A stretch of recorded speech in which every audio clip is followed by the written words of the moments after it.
आह, आज हम लोग आईने अकबरी पर बात करेंगे। ये 3 खंड में मेरे पास 10 एक साल से पड़ा हुआ है आईने अकबरी। 3 खंड है, 1, 2 और ये 3।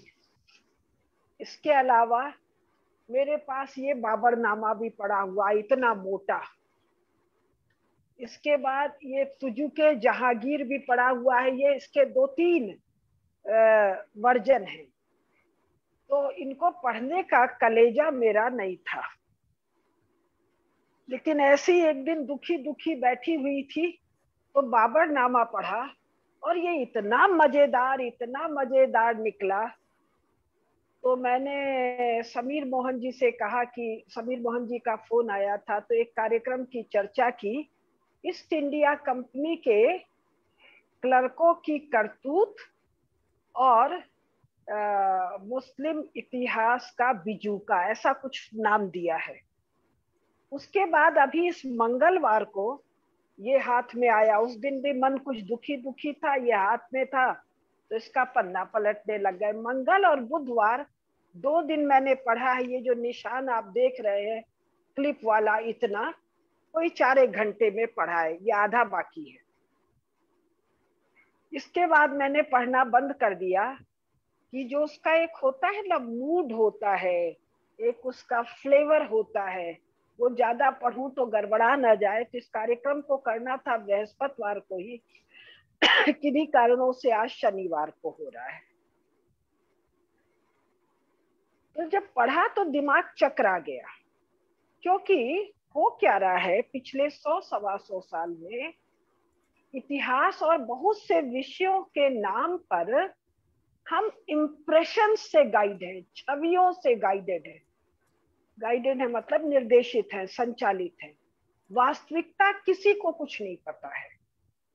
कुछ लोगों ने कुछ छवियां गढ़ दी हैं और वो छवियां, ये जो स्टेट स्पॉन्सर्ड मीडिया और अकेडमिया है, इसने 1947 के बाद हमारी छाती में, हमारे खोपड़ी में कूट कूट के बैठा दिया है, नेहरू जी और मार्क्सिस्टों के कारण। तो आईने अकबरी के बारे में इंप्रेशन था कि भाई ये एक सीरियस किताब है, ये अकबर का या अकबर के समय का आईन है। तो मेरे को लगता था वहां तो सब करता धरता, टोडरमल, मान सिंह, राजा बीरबल, ये लोग हैं, तो ये लोग क्या करने अकबर का आईन बनाए होंगे भाई। फिर हुआ कि साहब अबुल फजल ने लिखा, और अबुल फजल कोई बड़ा भारी मतलब इतिहासकार है। कम से कम इसको उस काल के एक आधिकारिक स्रोत के रूप में लिया जाता है, लिया जाना चाहिए। मेरे भी चित्त में मंगलवार को सुबह 9 बजे तक यही था। तो उसी चित्त भूमि में मैंने इस पुस्तक को उठाया। उठाने के बाद मेरी जैसी आदत है, एकदम पहले पन्ने से शुरुआत करती हूँ, कब छपा, क्या हुआ, कहाँ से अनुवाद हुआ, वगैरह वगैरह, ये सब छोड़ छाड़ के अभी मैं जब गंभीर बात करूंगी तब उन सब पर बात करूंगी। तो जब कंटेंट वाला पन्ना खुला यहाँ मेरे सामने, कंटेंट वाला पन्ना, तो बुक फर्स्ट दिखाई दिया और उसमें आया the household, the imperial treasury, the treasury for precious stone, the imperial mint, the workman of the mint बनवारी, फिर मेथड ऑफ रिफाइनिंग गोल्ड। तो हमको लगा ये कानून की किताब है कि गप्पों का पुलिंदा है कि किस्से कहानी की किताब है, ये किताब है क्या। फिर और जाके पढ़ा थोड़ा आगे, तो ओरिजिन ऑफ मेटल्स, इंपीरियल हरम, इनकैंपमेंट ऑन जर्नी, और आगे गए। अभी कंटेंट वाले पेज पर हुए, तब फिर उसमें आ गया harvest vegetable, living animals and meets, फिर बटर, शुगर, स्पाइसेस, पिकल, अचार भी डालने की विधियां हैं, अचारों का भी वर्णन है। फिर आ गया आगे तुरानी फ्रूट, तुरान के फल, sweet fruits of Hindustan, dried fruits, vegetables. फिर आ गया परफ्यूम पर, इत्रों पर, सुगंधों पर, फिर शॉल पर, कपड़ों पर, और जब चलते चलते हम जल्दी ही हाथी घोड़ा पर पहुंचे तो दिमाग का फ्यूज उड़ने लग गया। फिर मैंने कंटेंट बंद कर दिया और पढ़ना शुरू किया। तो पढ़ने का जो पहला पन्ना था वो था बायोग्राफी ऑफ अबुल फजल अलामी। हम पूरा पढ़ लिए, इसको गंभीर जब बात करेंगे तब उठाएंगे। फिर है अबुल फजल का प्रीफेस, जो उसने अपने प्रीफेस लिखा, वो भी मजेदार है, लेकिन फिलहाल हम इसको छोड़ रहे हैं। हम सीधे सीधे शुरू कर रहे हैं book first, the imperial house hold, यहां से शुरुआत कर रहे हैं। तो पहला माथा चमका कि भाई एक राजा का मंत्री राजा के कहने पर इतिहास लिख रहा है, और ये जो ईस्ट इंडिया कंपनी के जो क्लर्क हैं ये सब इसको अकबर द ग्रेट कह गए हैं। और कोई मुगलिया सल्तनत है, उसका फाउंडर बाबर, तो बाबर गंभीर लोग नहीं मानते हैं, जोकरई की किताब है। तो भाई अकबर फाउंडर है उस कोई मुगलिया सल्तनत का, ऐसा सल्तनत जो हिंदुस्तान पर राज्य कर रहा है, ये जहां का पनाह है, ये बादशाह है। वैसे शब्द पादशाह है, पादशाह है। अब पादशाह में इन लोगों को कुछ दिक्कत हुई, ऐसा ऑक्सफोर्ड की एक किताब है जो हम आप लोग के आएंगे चैनल पर, तो उन्होंने पादशाह से घबरा के इनको बादशाह कहना शुरू किया। तो ऐसे आदमी का कोई मंत्री कोई ऊंचे ग्रेड का मंत्री जो अबुल फजल है, उसके कहने पर इतिहास नहीं लिख रहा है, कोई आइन की किताब लिख रहा है, कानून की, कॉन्स्टिट्यूशन। तो शुरुआत हाउस होल्ड है, तो हमको लगा अब हाउस होल्ड का कोई कानून वानून पहले बताएगा, उसके बाद राज्य का बताएगा। शेयर चांस कि मैं जम्बू टॉक्स पर अभी 2-3 हफ्ते 4 हफ्ते के बाद महाभारत पर बोलूंगी, और उसका मेरे बोलने का जो पर्सपेक्टिव होगा वो होगा भारत से संबंध, वो उसका जो, वो तो बहुत ज्ञान का सागर है। तो उन चीजों का मैं अधिकारी भी नहीं हूं, मैं भारत के इतिहास, भूगोल, दुनिया भर की और चीजों की दृष्टि से पढ़ रही थी। तो वहां देख रही हूं कि महाराज युधिष्ठिर अभी महाराज नहीं हुए हैं, अभी वो लाक्षागृह हुआ है, द्रौपदी को जीते हैं, वापस आए हैं, और उनको आधा वो हस्तिनापुर राज्य पूरा नहीं देके वो खांडव प्रस्थ दिया है, जिसको इंद्रप्रस्थ बनाया है, और उसके राजा बने हैं। तो उनको राज धर्म का उपदेश नारद मुनि दे रहे हैं, उसको सुनने योग्य, सुनाऊंगी किसी दिन। वो सब अभी हाल में पढ़ रहे थे। किस विस्तार से स्टेट एपरेटस की डिटेल और चर्चा है। 7 अंग 6 अंग, ये इतना, फिर 1 अंग का वो विस्तार, दुनिया का विस्तार। तो वो अभी अभी पढ़ रही थी, ये बेचारा बीच में आ गया। जैसे कि अपने लोग के गंभीर फिल्म में वो जॉनी वॉकर आ जाता है या महमूद आ जाता है, उसी तरह मेरे हाथ में शायद ये आ गया। तो भाई इसमें तो ऐसा कुछ है ही नहीं। अब जब हाउस होल्ड शुरू किया तो ये हाउस होल्ड कुल 11 पेज से शुरू हो रहा है, 11वें पन्ने से। आप देख रहे हैं आधा पन्ना ऊपर का खाली है, और ये यहाँ पर जाकर खत्म हो जा रहा है। यानी अकबर के हाउस होल्ड की बात कर रहे हो, और ये काफी अकबर 63 साल में मर गया है, मेरी समझ से 51 साल का है उस समय की ये कहानी है। 13-14 साल में इन लोग के अनुसार उस राजा वाजा बन गया है, और लड़ाई मारधाड़ बैरम खान शुरू कर दिया। यानी 30 साल की मेच्योरिटी कम से कम उसके हाउस होल्ड की हो चुकी है, और इसको 1.25 पन्ने में सल्टा दिया। और इस हाउस होल्ड में ना कोई महल है, ना कोई रानी है, ना कोई मंत्री है, ना कुछ भी नहीं है। 1.25 पन्ने में क्या कह रहा है, जो भी कह रहा है उसको छोड़ देते हैं, बेवकूफी की बात कह रहा है, 1.25 पन्ने में सल्टा दे रहा है। उसके बाद ये आ रहा है दूसरा आइन 2, द इंपीरियल ट्रेजरीज। ये भी 2-2.5 पन्ने में सल्टा दे रहा है। तो भाई राज्य का कोष, तो राज्य के जो 7 अंग, 8 अंग, 6 अंग है या 12 अंग है, उनमें बहुत महत्वपूर्ण अंग है राजा का कोष। तो ये राजा के कोष को 2 पन्ना और एक 2.25 पन्ने में सल्टा दे रहा है। इसमें ये बिल्कुल नहीं बता रहा है कि राजा के कोष में टैक्स क्या है, कुल आमदनी टैक्सेस से कितनी है, डायरेक्ट टैक्सेस से कितनी है, किस सूबे से है, कुछ टैक्स है, कुछ नहीं, कुछ भी नहीं कह रहा है। बल्कि 14वें पेज पर जाके जो कह रहा है वो हम लोगों के काम का है कि ईरान और तुरान में एक treasurer, where only 1 treasurer is appointed, the accounts are in a confused state. Iran, और बार बार इसमें तुरान का नाम आ रहा है, इस पर हम आगे कभी बताएंगे। ईरान और तुरान केवल ईरान नहीं है, तो ईरान और तुरान में एक ही ट्रेजरर है और accounts are in a very confused state.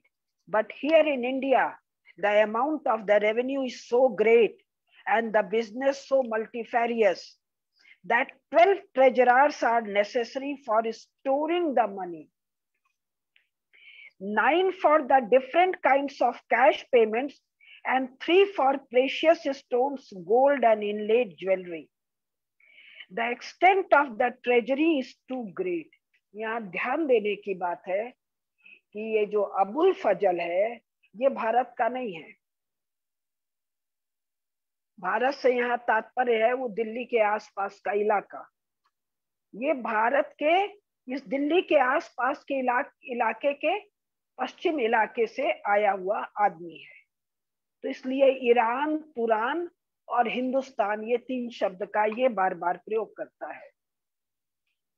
तो अकबर के पास संपूर्ण भारत का एक नन्हा सा हिस्सा है। ये जो रंग कलर करके जो पेंट करके दिखाते हैं ये पूरा झूठा है। इस पर हम लोग उस जब चलाएंगे पूरा सीरीज तो उस पर बात करेंगे। तो इस नन्हे से में ये ईरान और तुरान से तुलना करके उसके बहुत अधिक वॉल्यूम की चर्चा कर रहा है। फिर अगले पैराग्राफ में कह रहा है, separate treasurers were also appointed for each of the imperial workshops, the number of which is nearly 100। यानी 100 ट्रेजरर और हैं जो इंपीरियल वर्कशॉप, कपड़ा लत्ता गहना जो बनता है उसको देखने के लिए है। फिर कह रहा है चकराया हुआ है, moreover a crore of dam या dams is kept in readiness within the palace। महल में 1 करोड़ दम रखा हुआ है, और दम वो सिक्का है एक,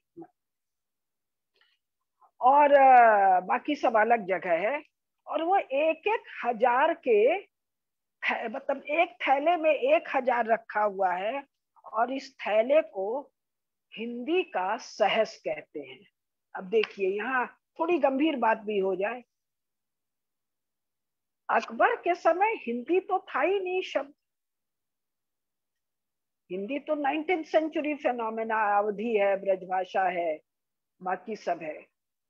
तो ये हिंदी कौन शब्द डाल रहा है? 20th सेंचुरी का ट्रांसलेटर।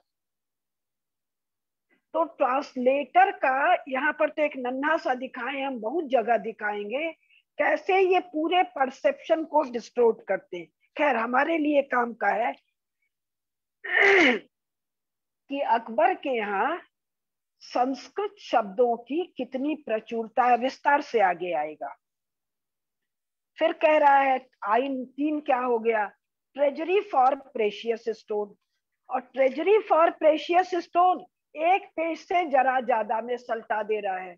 इसमें न कोहिनूर की चर्चा है, न खास बड़े जो रत्न है, माणिक है, पन्ना है, तरह तरह के मुक्ता हैं, तरह तरह के हीरे हैं, तरह तरह की मणियां हैं, किसी की भी चर्चा नहीं है। तो अकबर के ट्रेजरर में, अकबर के कोष में ये है ही नहीं। होता तो राजा की, अकबर की आज्ञा से लिखे गए जो भी कुछ है, आइन है, जोकरई की किताब है या इतिहास की किताब है, उसमें उनका वर्णन आता। अब इसके बाद वो इंपीरियल मिंट यानी टकसाल की बात करता है, आइन 4। और इस टकसाल में सिक्का ढालने की जो पूरी आधिकारिक व्यवस्था होती है उसके बारे में एक लाइन नहीं लिखता है। फिर पेज 18 पर आइन 5 में वो वर्कमैन ऑफ द मिंट और उसके साथ जो कारीगर है उनका ये तस्वीर और फोटो देता है। पहले तो मैं चकराई की वो दे ही नहीं सकता, वो क्यों देगा, लेकिन इसके रिटन डिटेल में है कि मैं अब कुछ तस्वीरें भी देता हूं। तो कमाल की बात है, आप इंपीरियल मिंट के वर्णन में पूरी आधिकारिक ब्यूरोक्रेटिक सिस्टम के बारे में कुछ नहीं कहते हैं, और कैसे गला रहा है, कैसे पका रहा है, उसके आप फोटो दे रहे हैं। तो क्या अबुल फजल के लिए और जिनके लिए ये पुस्तक लिखी जा रही है उनके लिए ये सिक्का ढालना एक अजीबोगरीब चीज है? क्या कह रहे हैं और क्या नहीं कह रहे हैं, ये उस समय के स्टेट ऑफ नॉलेज को बताता है, उस समय के किसके, लिखने वाले के, और जिसके लिए लिखा जा रहा है उसके स्टेट ऑफ रीडर, जो इसका होगा पाठक और जो लेखक है। लेकिन फिर भी इसमें जो एक खास बात है वो ये है कि वर्कमैन ऑफ द मिंट में सर्राफों का वर्णन कर रहा है, यानी सब कुछ हिंदुओं के हाथ में। ये मैं पहले भी जब ये सब नहीं पढ़ा था तब भी मैंने टोडरमल के नाम से ही कहा था कि पूरा फाइनेंस, रेवेन्यू, बैंकिंग, ट्रेजरी, ये सब कुछ हिंदुओं के हाथ में। लेकिन ये सर्राफों का वर्णन कह रहा है, और ये कह रहा है कि पर्शिया में 10 डिग्री तक की प्योरिटी वो कर पाते हैं, जबकि भारत में ये 12 डिग्री तक की 12 डिग्री तक की प्योरिटी देते हैं। और दूसरी जो एक खास बात ये यहाँ कह रहा है, हाँ, फिर ये 19 पेज पर बनवारी करके क्या कह रहा है बहुत स्पष्ट नहीं है।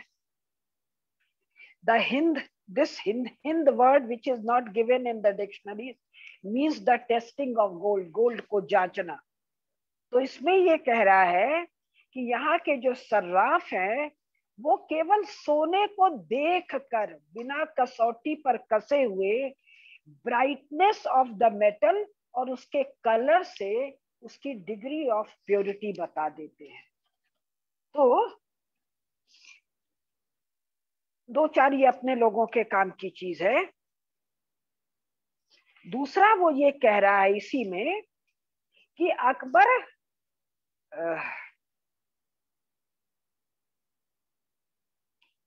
इसी में फुटनोट में एक आ रहा है कि अकबर को अरेबिक से इतना अधिक नफरत है, so deep rooted says Badauni was Akbar's hatred for everything which was Arabic.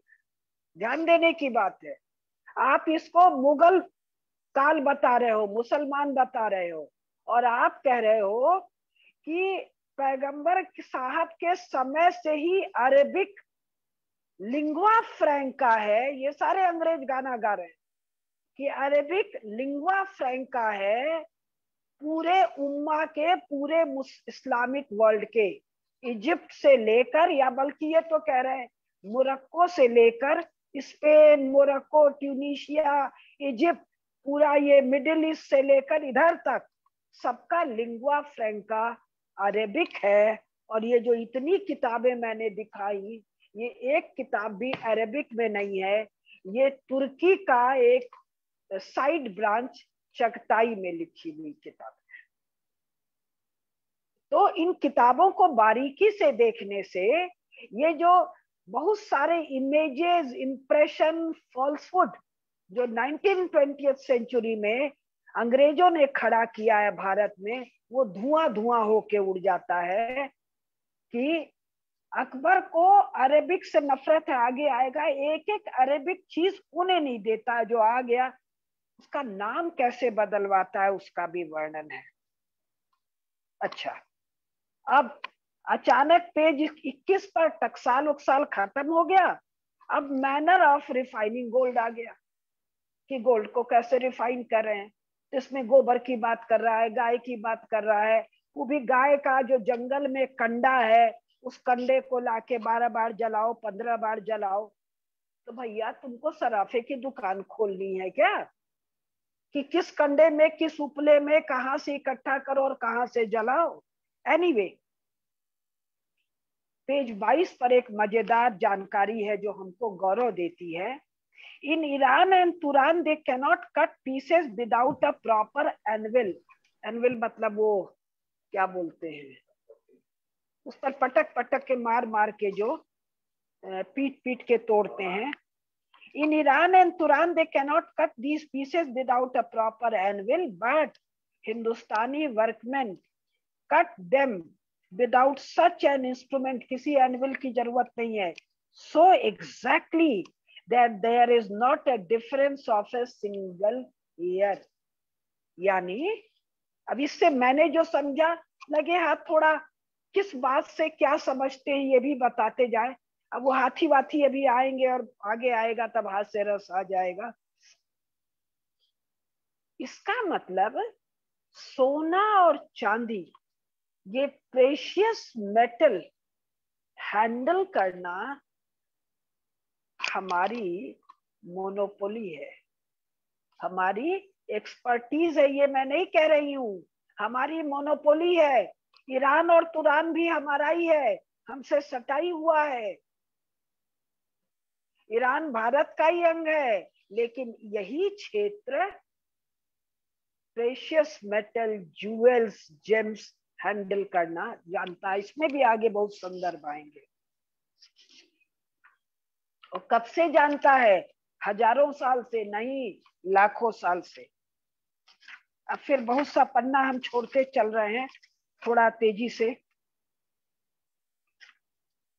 अब इसके बाद पेज 45, पेज 45 पर अचानक ये इंपीरियल हरम की बात कर रहा है। इंपीरियल हरम मतलब सीधे सीधे अकबर का जनान खाना, या हम अपने जरा शोभाजनक कहें तो अकबर राजा का रनिवास।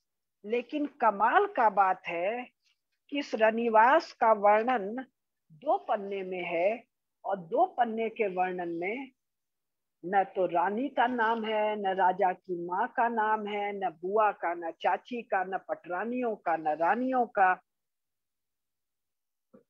किसी का नाम नहीं है। नाम किसका है? दासियों का, खोजों का, दरोगा का,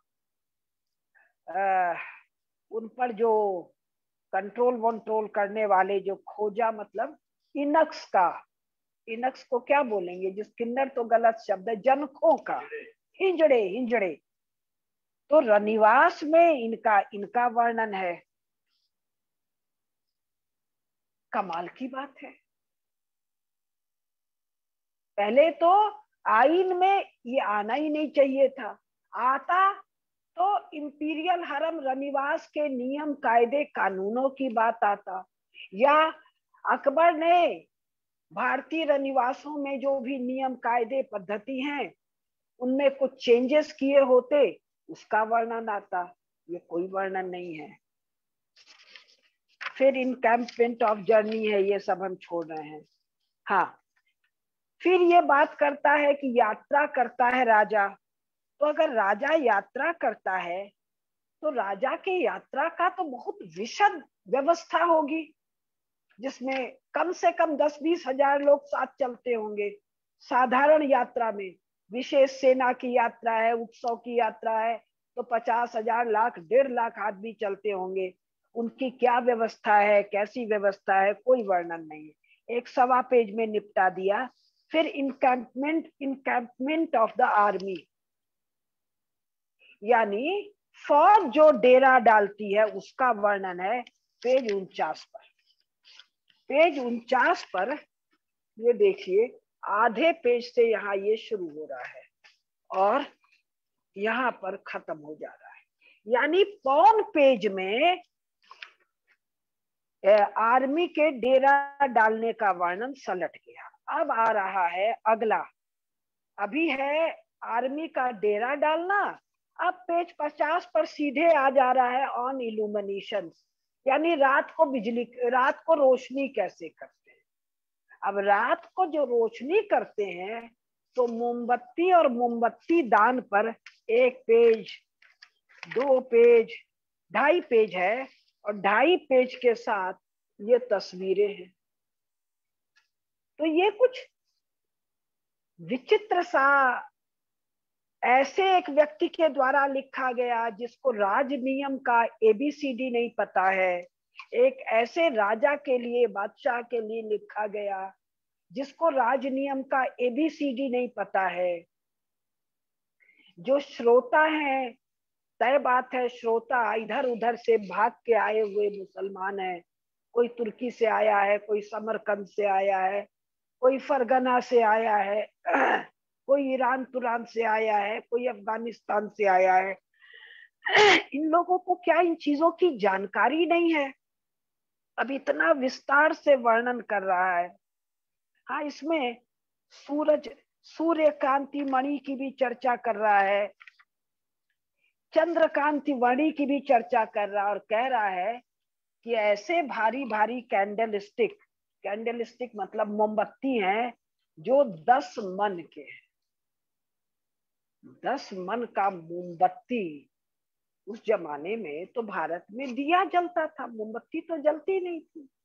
और मान लो अंग्रेज लोग मोमबत्ती ले भी आए हो, अंग्रेज तो आए ही नहीं अकबर के समय, पहला हॉकिंस 1600 में आया है, अंग्रेज भी नहीं है, केवल पोर्चुगाल है, पोर्चुगीज है। तो पोर्चुगीज तो वेस्टर्न कोस्ट में, जो कोंकण वाले इलाके में जरा बहुत है। तो ये 10 मन के मोमबत्ती की चर्चा कहां से आ गई?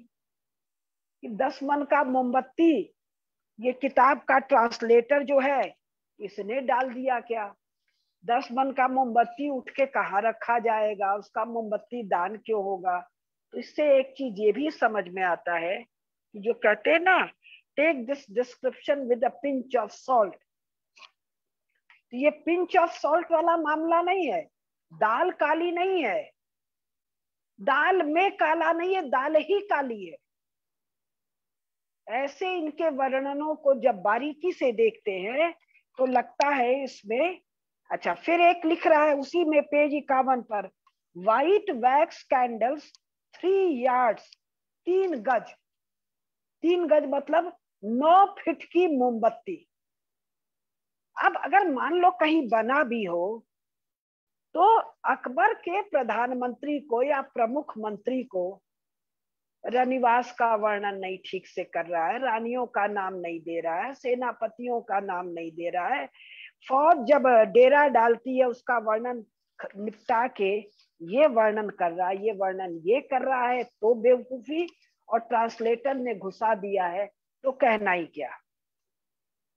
अब फिर ये पेज 52 पर द इनसाइंस ऑफ रॉयल्टी, राजा होने के जो चिन्ह हैं, सभी चिन्ह भारतीय हैं। पेज 52 पर वर्णन करता है चवर का, और वर्णन करता है कि ये तिब्बतन याक के पूंछ का बना हुआ चवर है। फिर कहता है झंडा, ये this is an Indian flag.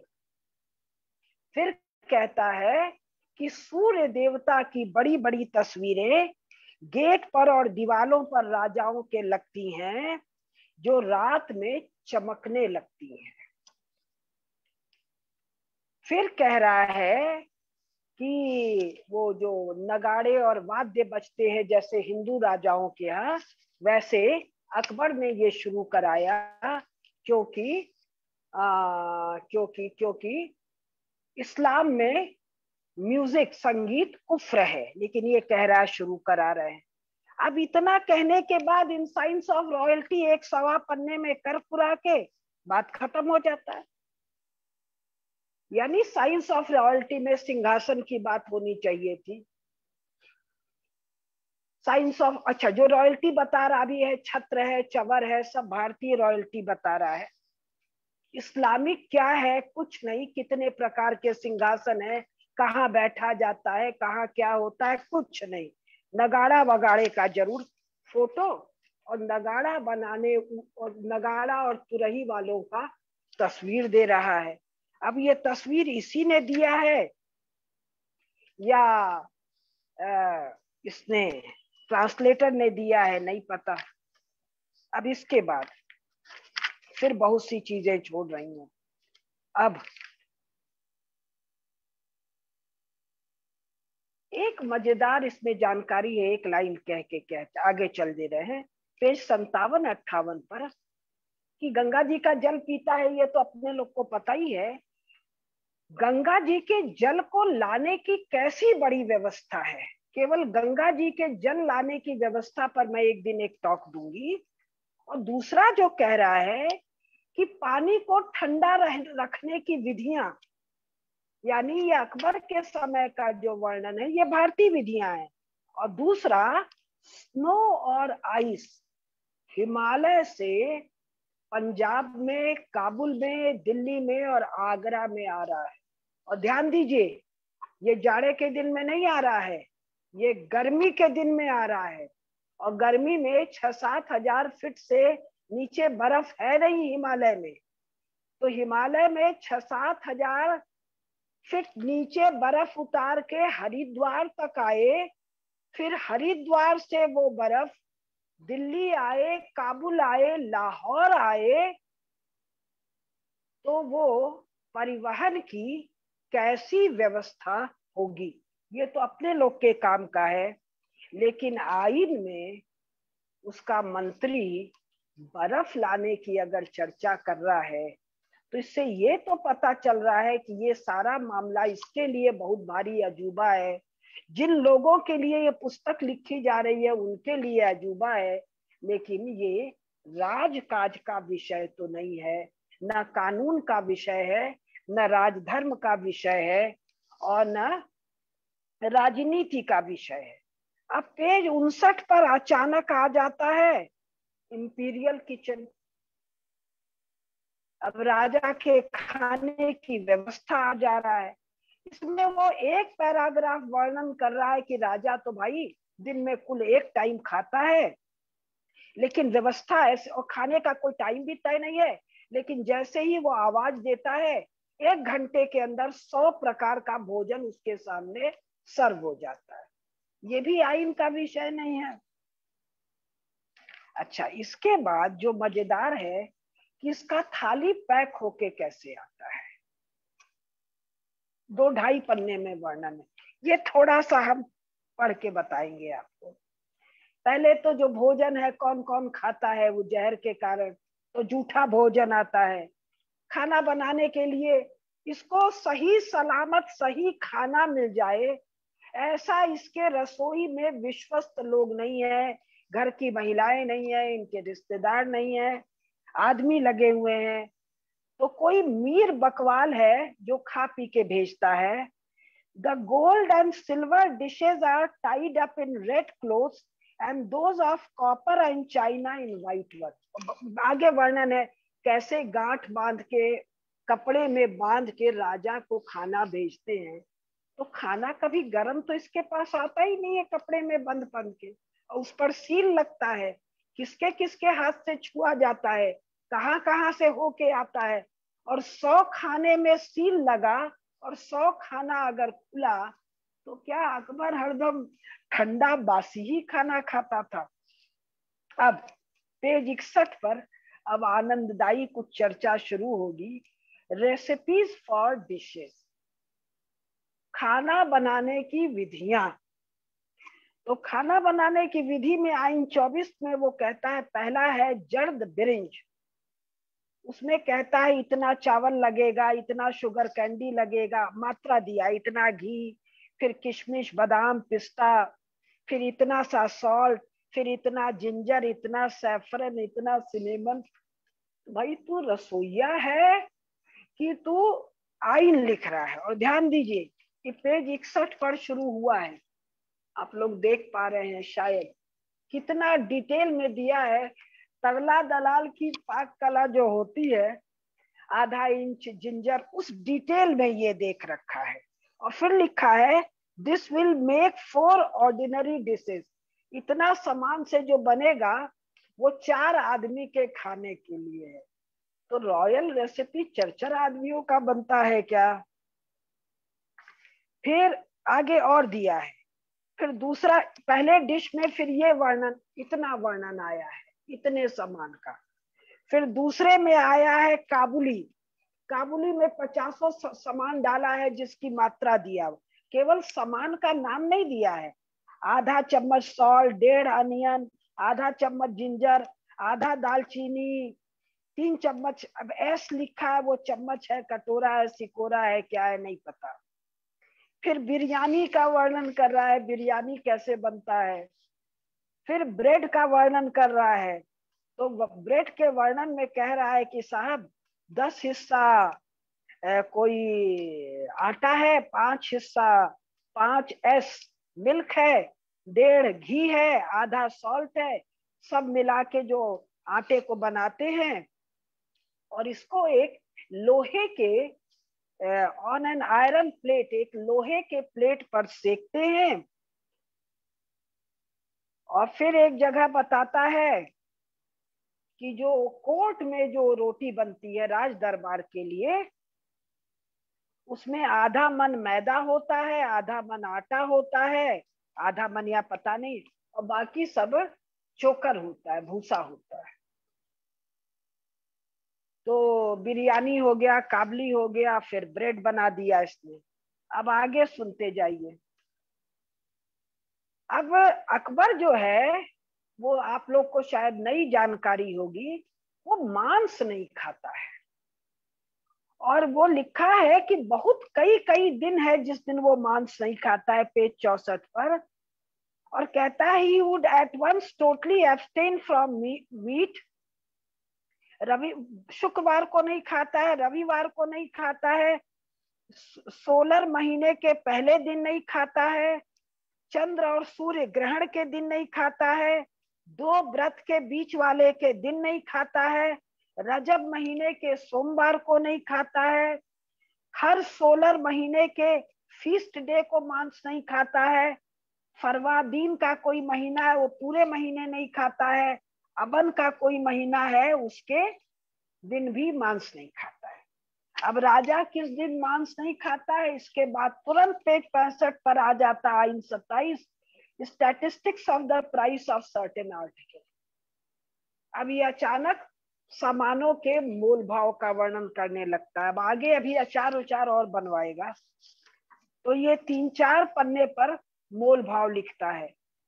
अब ये अचानक आ जाता है फलों के बारे में, कहाँ कहाँ से फल, कौन कौन जगह से फल आ रहे हैं, तुरान से कौन फल आ रहा है, हिंदुस्तान से कौन फल है, सूखा मेवा क्या है, सब्जी सिंघाड़ा, परवल, भिंडी, तुरई, कदुआ, सेंड, पेट, करेला, ककुड़ा, कचालू, कैरट, सूरन, इसका वर्णन कर रहा है।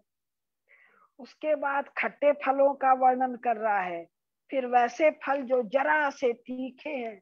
इसके बाद पेज 72 पर आम का वर्णन कर रहा है कि भाई आम तो बहुत मीठा है, बहुत बढ़िया है, हिंदुस्तान के आम का क्या कहना। फिर पेज 72 पर अकबर का जो मंत्री है वो अकबर का कॉन्स्टिट्यूशन लिखते लिखते बताता है कि आम जब थोड़ा कच्चा रहता है तो इससे अचार बनाया जाता है, लेकिन जब तक उसमें उसकी गुठली कड़ी नहीं हो जाती है, उसमें स्टोन नहीं पड़ जाता, पत्थर नहीं पड़ जाता है, तब तक अचार उतना बढ़िया नहीं बनता है। फिर वो लिखता है कि अगर फल पेड़ पर थोड़ा चोट खा जाए तो वो मीठा ज्यादा होता है।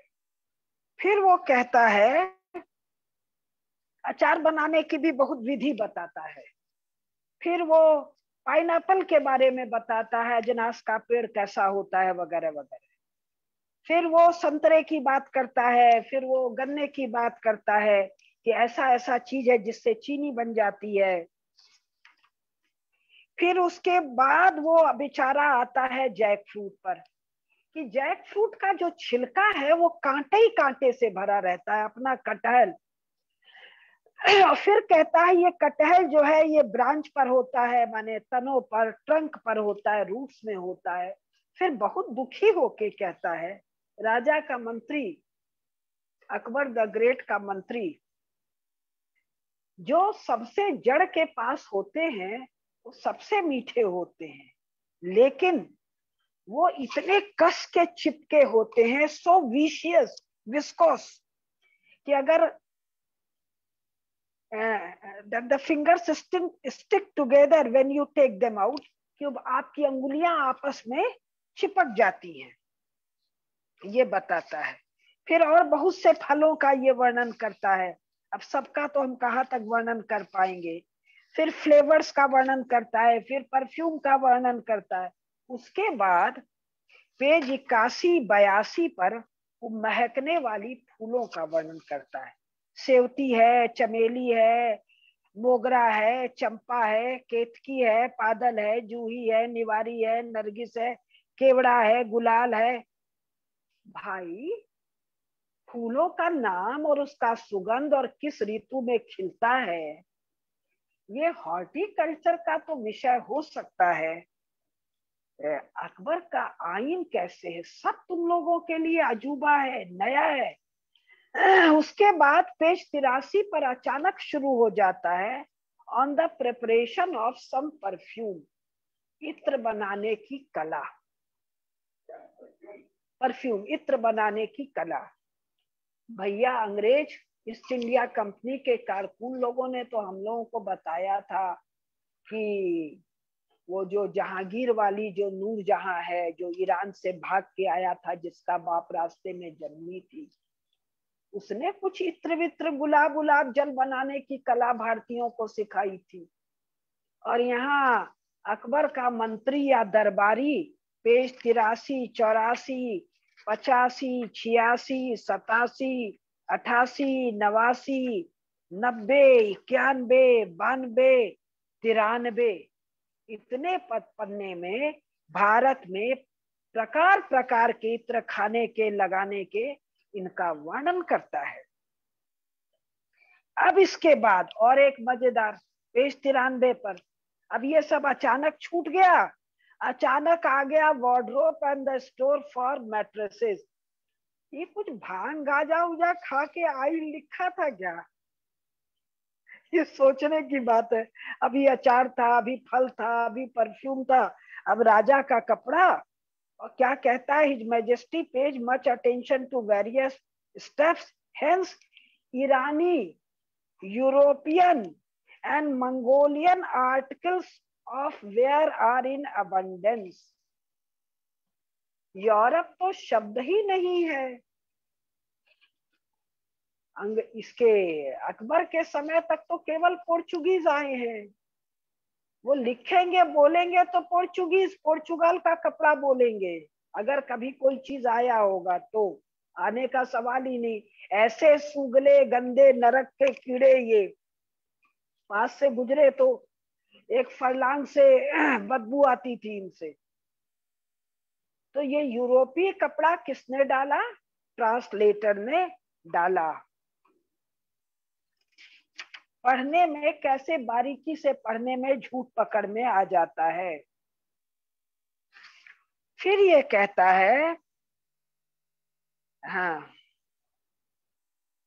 कि लाहौर, आगरा, फतेहपुर, अहमदाबाद, गुजरात से राजा के लिए जो कपड़ा आता है, उसमें जो फिगर और पैटर्न है, नॉट्स हैं, कढ़ाई कसीदाकारी है, वैरायटी ऑफ फैशन है जो आजकल चल रहा है, which now prevail astonish experience travellers, यानी मुस्लिम देशों से भागे हुए जो यात्री भारत आ रहे हैं, वो यहाँ के कपड़े देखकर चकरा जा रहे हैं। पेज 94 पर।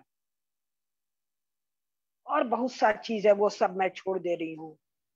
हाँ, अब इसमें जो खास बात है वो थोड़ा सा मैं बताऊं, पेज 96 पर, कि अकबर महोदय ने सारे कपड़ों का नाम, पर्शियन है कि क्या है, कि चगताई है, अरबी तो नहीं है, उस सब नामों को बदल कर उनका संस्कृत नाम करवा दिया। जैसे बुर्का का नाम, ये पेज 96 पर है, बुर्का का नाम करा दिया चित्रगुप्ता। हाँ, कुलह कैप का नाम करवा दिया शीश शोभा। जो एक मुफ मुफ माई बैफ क्या है, हेयर रिबन, उसका नाम करवा दिया केशयायन। शॉल जो है उसका नाम करा दिया परमानरम, क्या है स्पेलिंग क्लियर नहीं हो रहा है। जो जूता है उसका नाम करा दिया चरण धारण।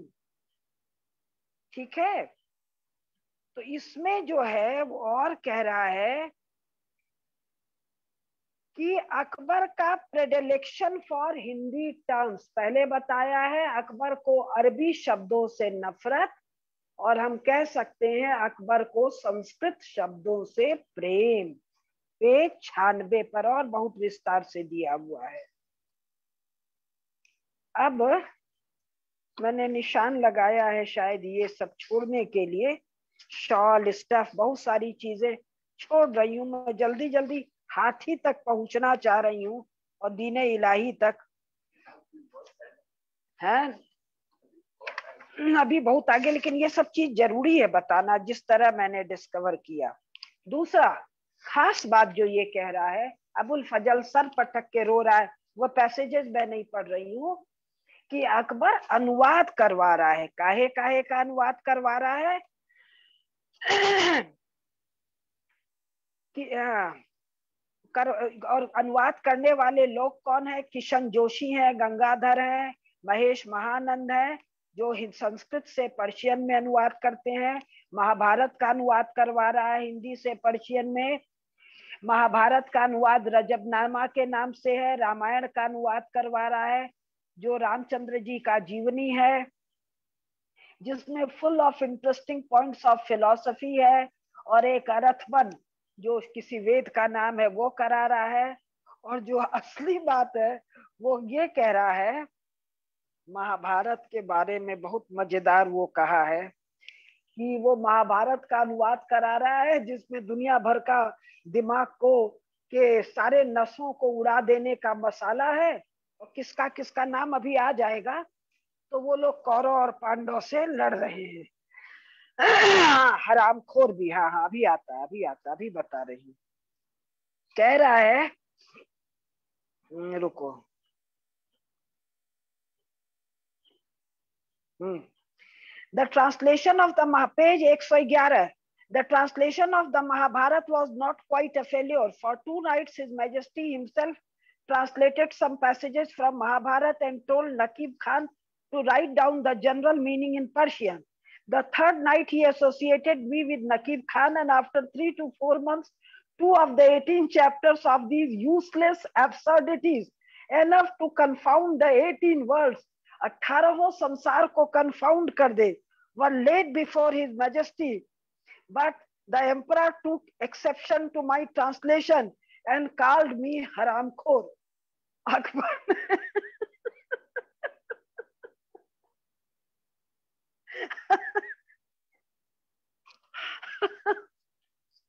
हिंदुस्तान की बादशाह ने अपने मंत्री को महाभारत का गड़बड़ अनुवाद करने के लिए हरामखोर कहा और कहा टर्नी पीटर। हाँ, फिर कहा फिर और मजेदार बात है कि वो कहता है कि उसके बाद हाँ, एक बहुत मजेदार है, कहाँ छूट गया, कि वो कौरव और पांडव से अपना सिर फोड़ना है। इसमें एक जो खास बात है पेज 111 पर, ये गंभीर बात है, बाद में करूंगी। दक्षिण का एक लर्नेड ब्राह्मण है, कौन? भवन, शौक के भवन, स्पेलिंग अजीब सा है। had come from the Dakhin and turned Muhammad. And when His Majesty gave me the order to translate the अर्थबन या अर्थ अथर्ववेद है या क्या है, उसमें वो कह रहा है कि ये जो ब्राह्मण है जो मुसलमान बन गया, आप सब विस्तार है, इसने कैसे उसमें गौ मांस भक्षण की बात सिद्ध की और उसके द्वारा कई महत्वपूर्ण लोगों को कन्वर्ट करवाया।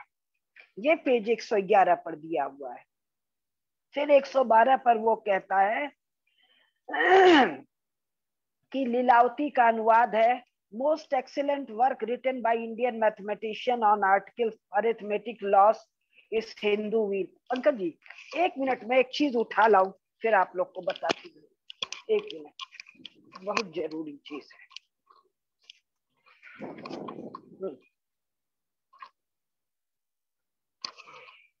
हाँ, तो फिर ये आगे कहता है कि मुझे memoirs of Babur the conqueror of the world का अनुवाद करने को दिया गया। अब वो कौन सी किताब है? अगर कोई है, क्योंकि ये सब हम लोग अंग्रेजों के द्वारा दिया गया ट्रांसलेशन पढ़ रहे हैं। ये बाबरनामा, इस बाबरनामा में लिखा हुआ है कि Babur was leader of a little band of adventurers. Adventurer मतलब जो खाने कमाने के लिए मारकाट करने निकले हैं, उसका भी ऑफ ए लिटिल बैंड ही। अच्छा, इसका टुकड़े टुकड़े में है, ही with no power of coercion, उन लोगों पर जोर जबरदस्ती धमका धमकी करने का भी दम और अधिकार इसके पास नहीं है। इसी बाबरनामा में है। इस बाबर के पास नो रॉयल्टी वेस्टेड, बादशाहत का, राजापन का, रॉयल्टी का, रिगैलिटी का कोई चिन्ह भी नहीं है। He is merely a leader in war. इन 200, 400, कई बार 50, 40 लफंगे लड़ाका, एडवेंचरर शब्द लड़ने वाले लोगों के लिए एडवेंचरर शब्द का अंग्रेजी भाषा में निगेटिव कनोटेशन का अर्थ होता है। जैसे आजकल टेररिस्ट को रेगुलर आर्मी से, वैसे इनकी ट्रेनिंग तो रेगुलर आर्मी दे रही है, तो बाबरनामा में क्या लिखा है कि भैया थोड़े से लफंगे से मारकाट करने वाले लोगों का ये लीडर है, और लीडर शांति के समय का नहीं है, केवल उस झगड़े में जाने के समय का, वो भी उनकी मर्जी से लीडर है, उनको जोर जबरदस्ती धमका नहीं सकता है। यही मामला सिकंदर का है।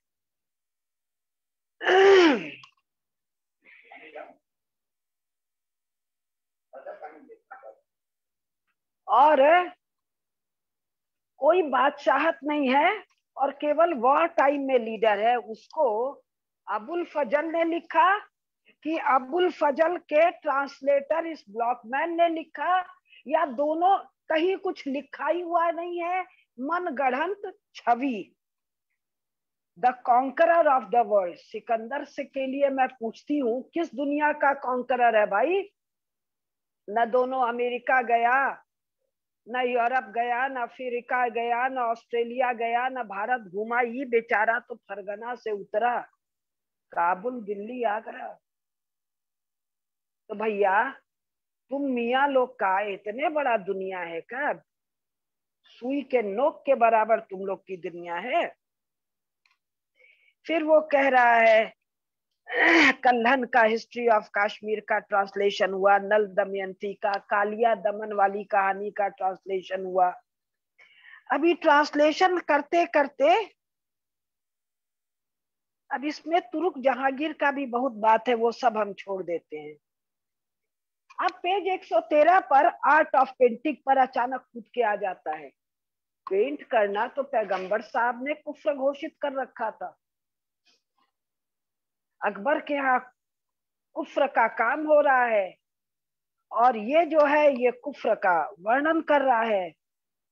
और वर्णन में क्या लिख रहा है, wonderful works of the European painters who have attend world wide fame.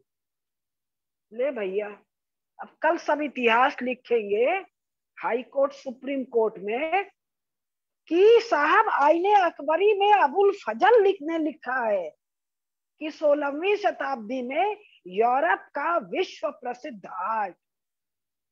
Abul फजल गए थे यूरोप कि वो सब नंगे पैर देह भर में टट्टी लपटे हुए, मनुष्य नहीं जानवर किस्म के पोर्चुगीज लोग 8 पीस लेके अकबर के दरबार में आ रहे थे।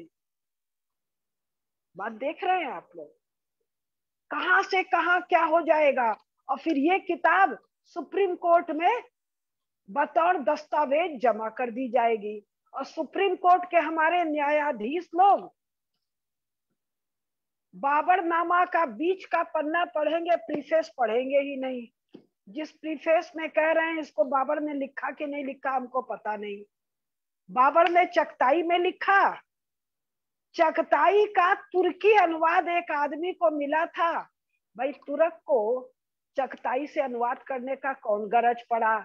चगताई वाली किताब भी अवेलेबल नहीं है, तुर्क वाली किताब भी अवेलेबल नहीं है।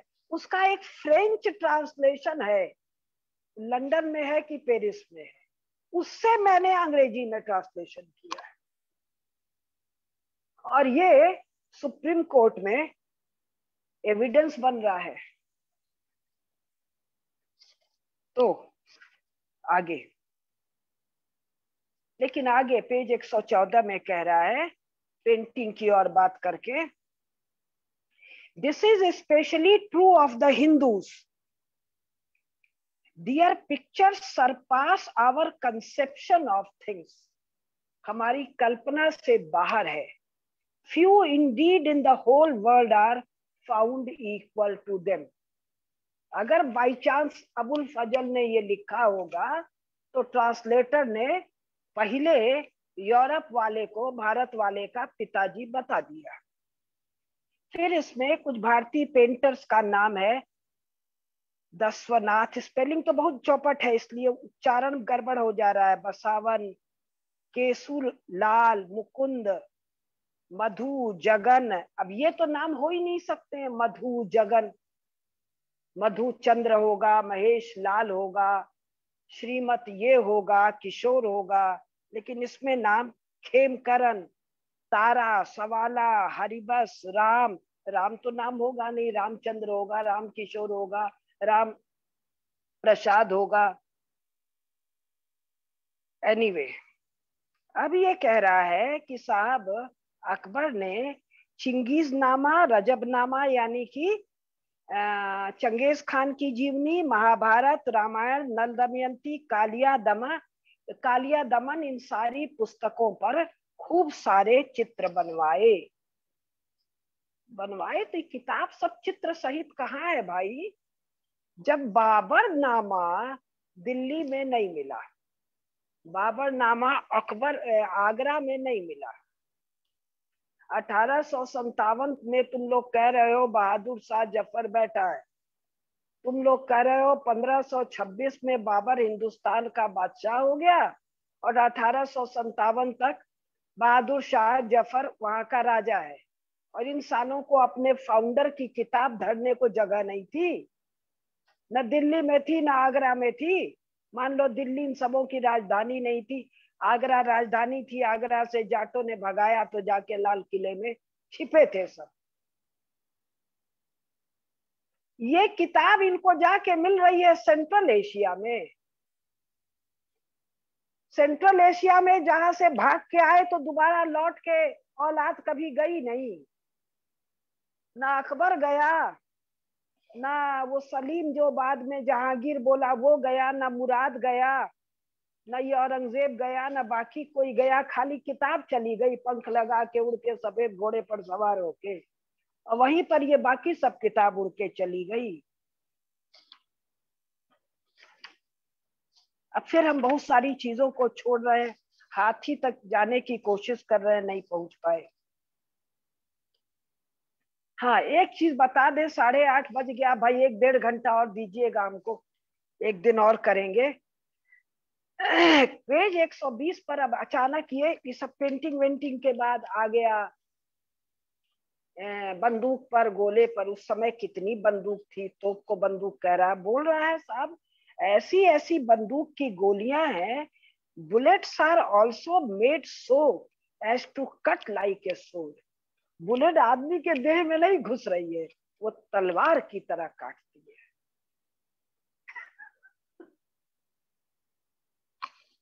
अमेरिका वाले और इजराइल वाले आज तक बुलेट नहीं बना पाए जो तलवार की तरह काटती है।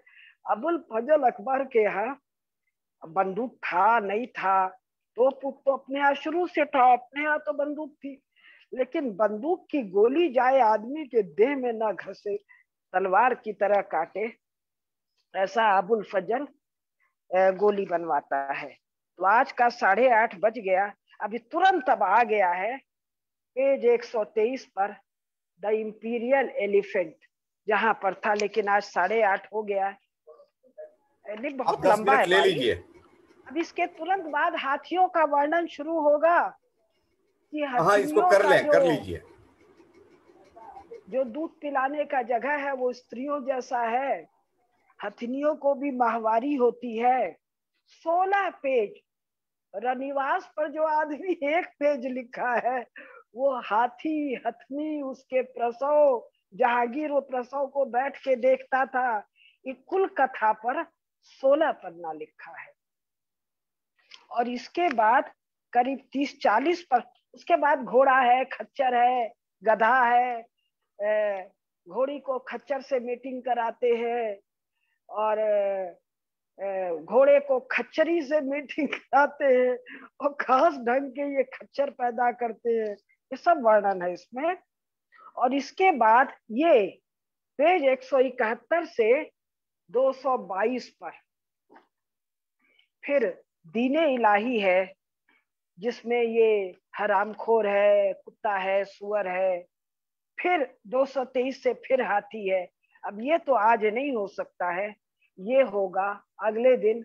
वैसे हास्य रस कभी कभी होना चाहिए, तो इसके लिए रविशंकर जी से निवेदन है पुनः 1-2 घंटे समय दे। नमस्कार।